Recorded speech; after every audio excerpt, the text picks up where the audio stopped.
Evo nas ovdje u Splitu, u našoj Splitsko-dalmatinskoj županiji, proizvodi iz Splita, Sinja, Cetinske krajine, Vrgorca, hrvatski proizvodi koji su definitivno najkvalitetniji mogući, koji nose naše oznake hrvatskog meda, hrvatskog kruha, hrvatskog mesa i svega onog što promoviramo.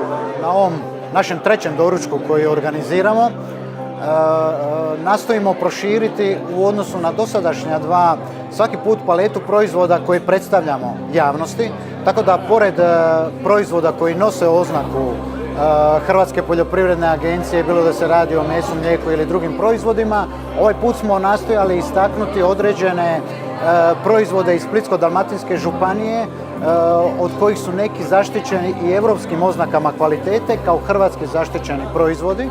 Ovo je način da ljudi upoznaju izvorno hrvatsko, da upoznaju ono što se proizvodilo na prostorima naše Hrvatske, odnosno konkretno ovdje Dalmacije vjekovima. Odnosno ljudi su težili, pogotovo u Dalmaciji, da jedu zdravo. A to se može još uvijek jedino naći na hrvatskim farmama, odnosno na proizvodima po hrvatskim selima. Vidite, Hrvatska ima bogodane proizvode koji su dosta dobre kvalitete, odnosno iznimne kvalitete. S obzirom na ove uvozne proizvode, vidite sami, svaki dan nas bombardiraju sa nekim novim informacijama. Kažem, proizvod hrvatskog seljaka, hrvatskog proizvođača je iznimne kvalitete i 100% zdravstveno ispravan. Dolazimo iz Kaštela, to su naše kaštelanske morske delicije, riba dražin.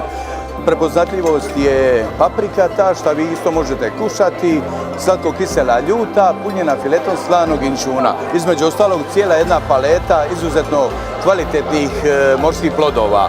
Definitivno najbolje što Dalmatinac, Hrvat, ali i stranac može pojesti u Republici Hrvatskoj.